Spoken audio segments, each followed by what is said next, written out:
Welcome to the first bonus episode of Season 2. This one features New York Times best-selling author Jeff Guinn. He wrote one of the primary sources I used for research while producing this series on Tombstone and the gunfight at the OK Corral.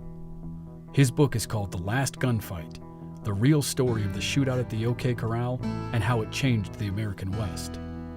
I met him at the Western Writers of America convention right before he accepted the prestigious Spur Award for Best Traditional Novel. We covered lots of topics, including how the shootout at the OK Corral changed the American West, some of the common misconceptions about the gunfight, and some of the things he discovered while writing the book. I hope you enjoy it. Here's Jeff Guinn.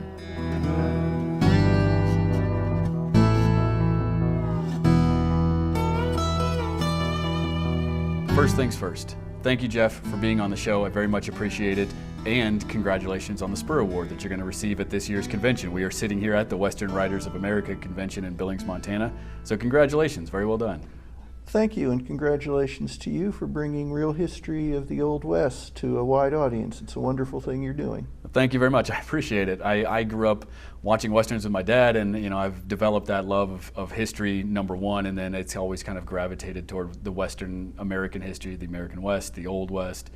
So when I started researching podcasts that I really wanted to produce, this was the natural first step. And so it's been a great ride so far, and it's only getting bigger and better as we go along. Oh, good for you. Thank you. So I think today what we want to discuss is the town of Tombstone and the shootout at the OK Corral. Sure. One of these seminal moments in Old West history, perhaps the most written about and most filmed moment in the Old West.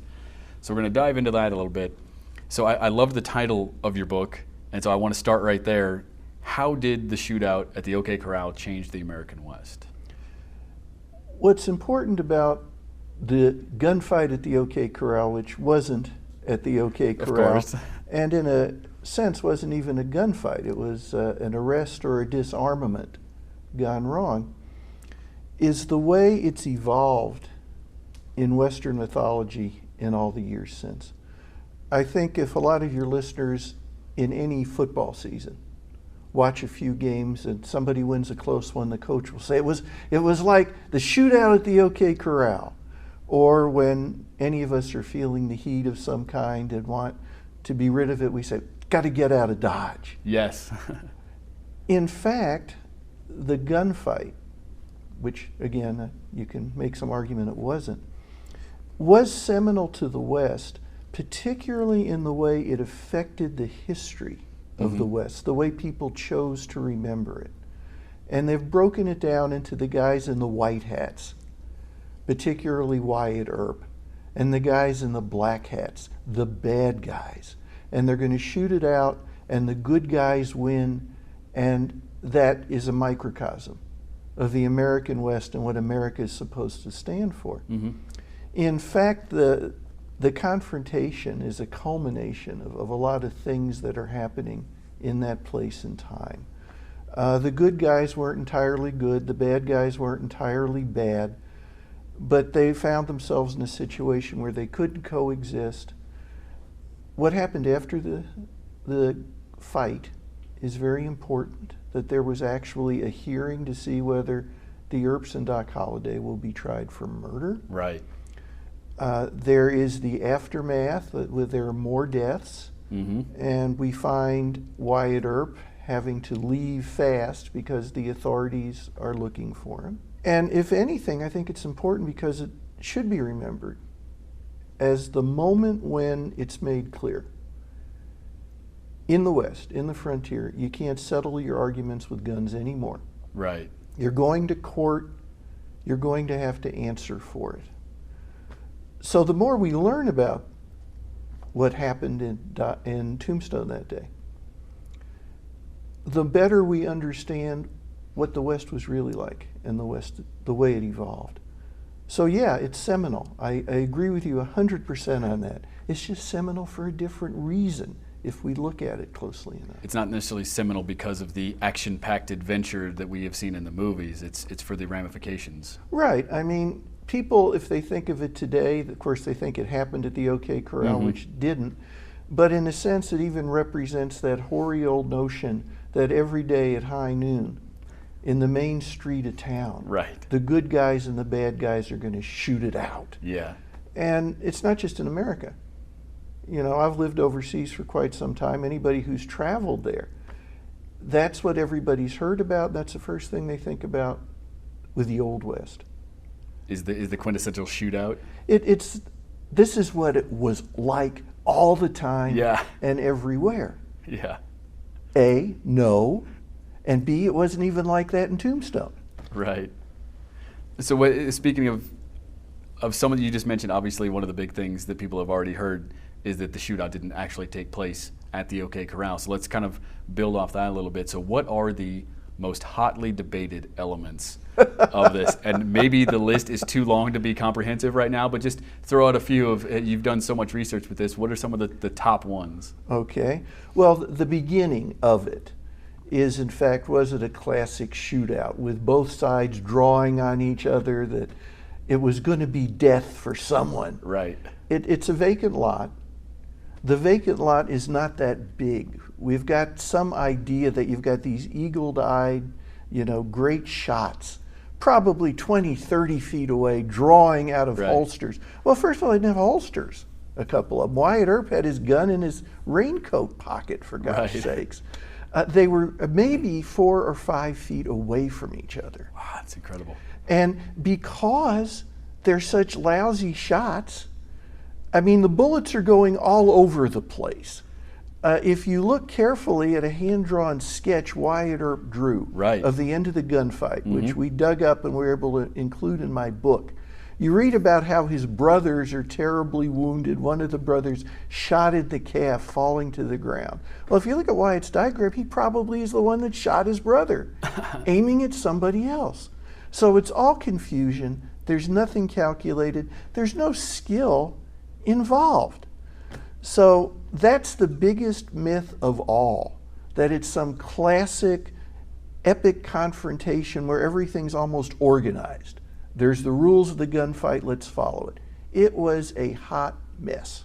So that's certainly the chief amongst everything else. What are some of the maybe smaller under the radar things the general public wouldn't pick up on it? Certainly one of the big debates is, was one of the McClory brothers armed or not? Right.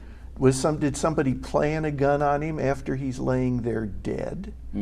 That's one of the big ones. The one that surprised me, I didn't expect. One of the big Wyatt Earp myths is the Buntline special. Okay. That he carried this gun given to him by Ned Buntline, extra barrel length. Well, he obviously wasn't, even if he had one, and we don't know he did, he's not going to bring that into a situation where he might have to pull his gun out of his pocket. The extra 3 inches of barrel is going to mean the other guy's got the gun out first and you're a dead man.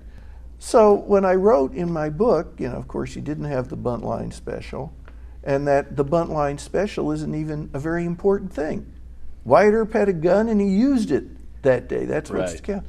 And I've been hearing from Buntline fans that this is so important to them. It's like, how can you say Santa Claus probably doesn't have elves?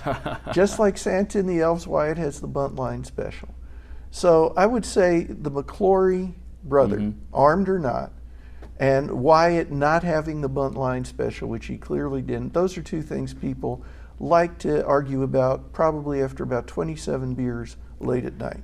Right, and that's always when the best, most coherent arguments take place. Well, the most colorful ones. Certainly, anyway. Certainly. So what are the other topics that I was having this discussion with another gentleman here at the Western Writers Convention, and that was the debate over who actually shot first. Could you talk a little bit about that? Well, it's a great debate because nobody knows. Right. And when you don't know for certain, that lets you sort of plug in the way you wanted to have it happen. We know that when the Earps and Doc came, they were not looking for a fight. They were looking to disarm these guys. We know that the McClorys and Billy Clanton, of course, is a drunken idiot and is capable of anything, but we know the three of them were maybe talking big about, oh boy, they better not stop us or anything, but they were getting their horses.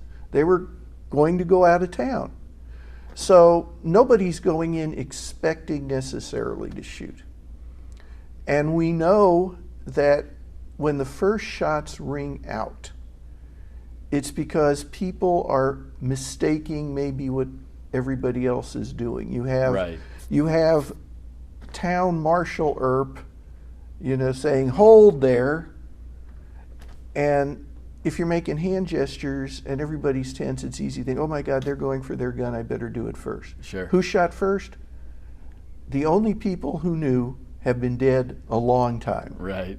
So that's less important than what brought them to that state of antagonism where they were ready to shoot because they believed the other guy was probably going to try to do it first. Sure. There is no answer. Why argue about it? So another one of the mysteries I was discussing with the gentleman here at the convention, his name is Jim, he's also from Texas, he's a great guy, is how the confrontation developed on that day. Because we were discussing that the night before, Wyatt seems to make a clear point of saying, I don't want to fight. And then the next day, he seems to go out of his way to start instigating things in a couple of these instances that build up to the confrontation at the OK Corral.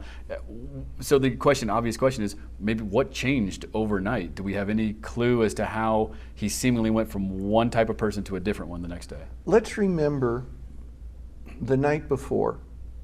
You've got Ike Clanton, who's drunk and belligerent, the two things Ike was best at. Yep. The third thing Ike was best at was running, if it was a dangerous situation. Yeah. Now he's barging in, and he's making some very outlandish claims. Wyatt Earp so badly wants to become the county sheriff. Okay. And to become county sheriff is to become, in those days, rich. What you do is you collect the taxes. There were a lot of taxes to be collected in Tombstone. You got to keep 10%. Wyatt Earp was never that interested in being a lawman. He wants to make money. He wants to be important. Ike Clanton coming up and starting to spout off about some ways that he and Wyatt have been talking about solving a bank robbery and nailing some of the people who were involved. Wyatt wanted that to make himself look good. He's endangering Wyatt's chance to have a really good livelihood. So Wyatt's not necessarily going to like that. But the fact that Ike is drunk and being an idiot, there's nothing new about that. And Virgil Earp, who is the town chief of police, tells Ike, go home, sleep it off. But first, he actually is in a card game with Ike, with a McClory, with current county sheriff Johnny Behan. They're playing cards all night. I mean, it's just going to be something that passes over. But Wyatt Earp gets up the next morning, as do the Earp brothers. And what they hear right away is Ike Clanton is not only still drunk, he's walking the streets saying he is going to kill you guys. And they subdue him. They find him. They pistol whip him. They take him into court. And lo and behold, Ike just has to pay a fairly petty fine, and he walks right out again. Now, if you are the Earps, if you're especially Wyatt Earp, this is not going to leave you in a good mood. This guy has threatened all kinds of things. He got a slap on the wrist. He's telling Wyatt before the hearing starts, if I ever had the chance to get you alone, you're going to... I mean, that's a big macho thing. We're talking alpha male here. So Wyatt's mood has changed.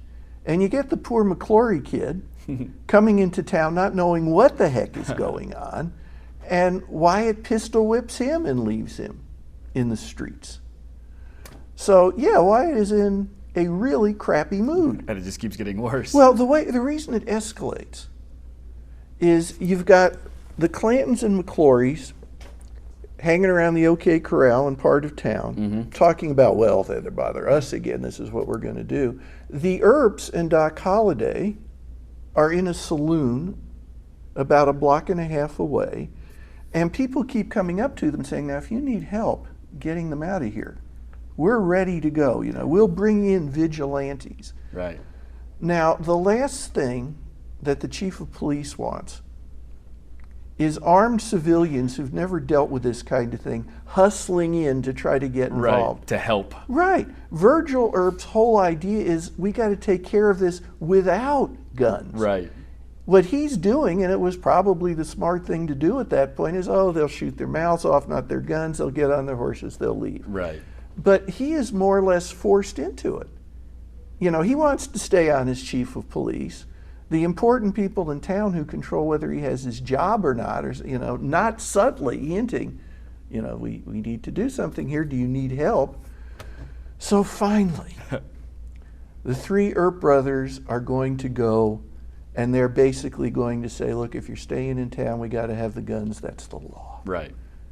Now, there's another mistake the Earps make, because Doc Holliday likes to mix it up. He wants to help, and he's genuinely a loyal friend of Wyatt Earp. Now, of all the terrible shots in Tombstone, Doc Holliday may have been the worst. Really? Yes.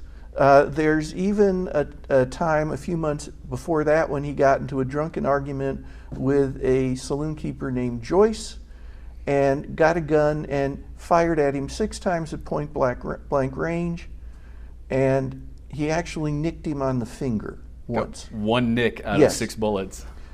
People say, well, why did the chief of police give his shotgun to Doc and just have a handgun instead? Well, here's the reason. They tell Doc, first of all, when they get to the vacant lot, don't come in with us. Just stand over there in case some of the other friends of the McClorys and Clantons try to get into it. And they're giving him the shotgun because that's the only way Doc is likely to hit anybody if it comes to actual gunplay. So again, this is a colossal coming together of parties, none of whom had the intention of anything like this happening. And it builds and it escalates and it escalates. And so by this point, everybody's in a bad mood, everybody's uncomfortable, and everybody has guns, and people have been drinking, and gee, what does that combination almost ensure is likely to happen? Right. The conclusion, the end is pretty logical. The result is you Yeah, can see it coming. but so again, it's not this big dramatic, they walked into the OK Corral, Yeah. and they're waiting for them. Right. We're the McClorys and the Clantons, hey, go for your gun, you son of a bitch, Yeah. None of that. But it makes a fun story for the movies for sure. Well, it does, but again, what's the willing suspension of disbelief? Right. We've all heard that phrase. Mhm. And maybe with the gunfight at the OK Corral, you want the perfect example. We like our Western history to be simple, Yes. black and white, clear cut. It wasn't. And it never was. And that's a frustrating thing when people who just deeply want to believe the story Mm-hmm. are actually offended when you say, well, there's a little bit, it was a little bit different. Yeah. And it's just, I have been called now. I remember being introduced at a Western history convention as a revisionist writer, somebody who's trying to take the best part of American history and mock it. Interesting. And that was a guy introducing me. Yeah, that's an interesting introduction. Yeah, I thought it was probably Yeah. going to get me off to a good start. Yeah. Speaking of putting someone in a bad mood. Again, I think real history, including what happened at Tombstone that day, the truth is always more fascinating than the made-up stuff. Right. Well, and let's somewhat stay in that theme. And let's just answer this basic question. How did we come to know this event as the shootout or the gunfight at the OK Corral? Can you tell me the story behind that? What you had some 20 years after the fact, the gunplay takes place 1881. Mm-hmm. You have Bat Masterson reinventing himself as a journalist. Right. And Bat Masterson starts writing for the Eastern magazines about the great heroes of the West that I saw. And one of the ones he's writing about is Wyatt Earp. Mm-hmm. And Bat Masterson knew how to make a good story better. It's not completely factual what he wrote, but the guy was there and that helped. And then you have the Western pulp fiction as separate from what was coming out even 20 years earlier. Because now you have more widespread stories. I mean, when you write a book, when you have the magazines, it gets more universal. display than it once did. Wyatt himself is trying to make a buck in his old age by writing about himself, and Wyatt clearly in any of his memoirs, including the one that was officially published with Flood, he ain't telling the truth much of the time either. And when Flood in particular, writing about what happened there, the shootout at the OK Corral, from a marketing sense, is so much more effective than the accidental shooting in an empty lot near the OK Corral. Of course. What's the Liberty Valance thing? When you've got the truth and the legend, write the legend. Yeah. And that's what happened. The West, the frontier of America, beginning in the 1910s, 1920s, almost through the 1950s, that was the history, that was the tradition of America. And it's no different than in England talking about King Arthur and the Holy Grail, and if you want to believe it's right, you can.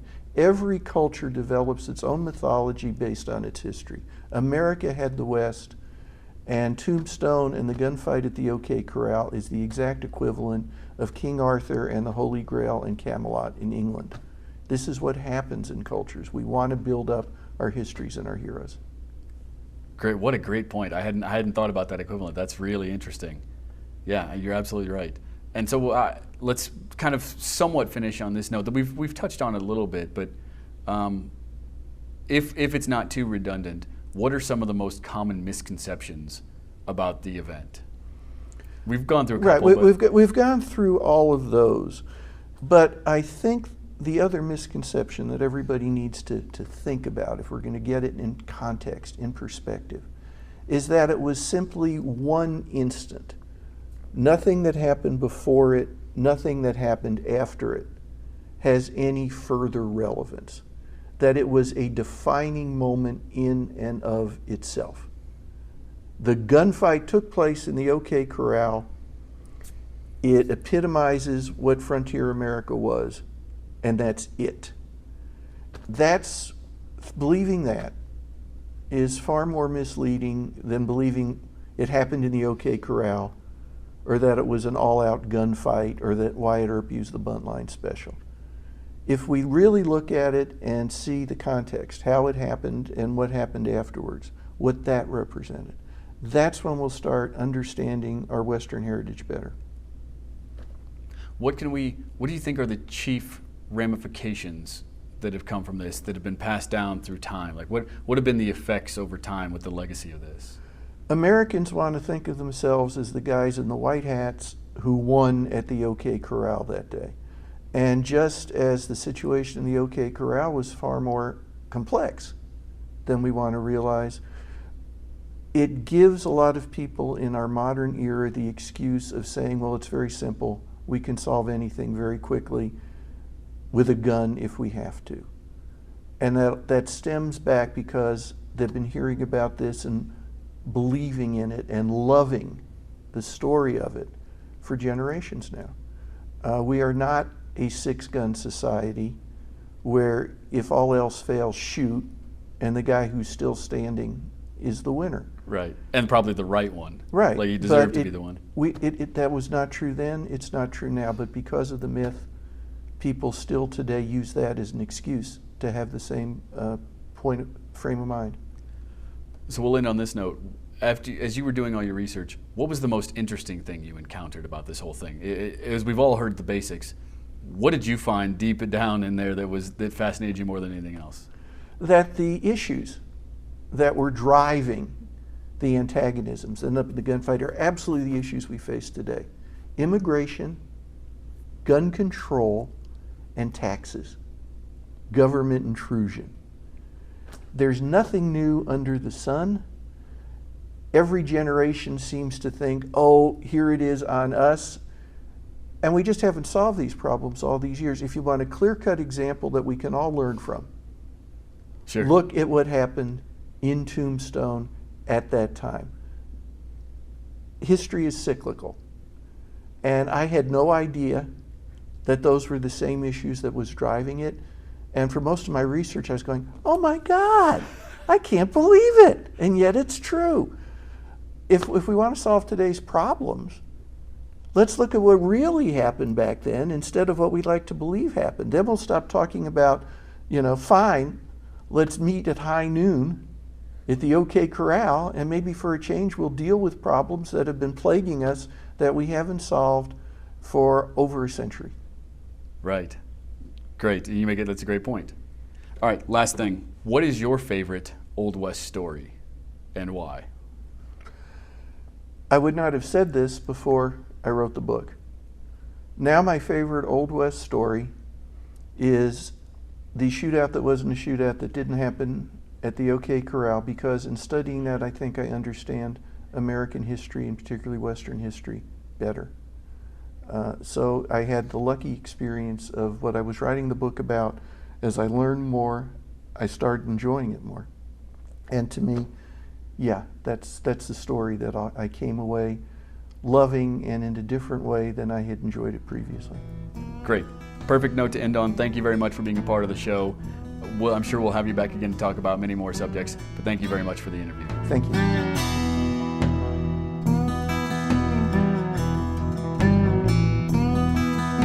Thanks for listening. If you enjoy the show, the best way to help is to give it a rating and a review on iTunes. Our website is oldwestpodcast.com, and that's where you can find links to source material, music, and the ways to subscribe. Lastly, check out our social media pages for photos, videos, and discussions. Our Facebook page is Legends of the Old West Podcast, and our handles on Twitter and Instagram are @OldWestPodcast. Thanks again.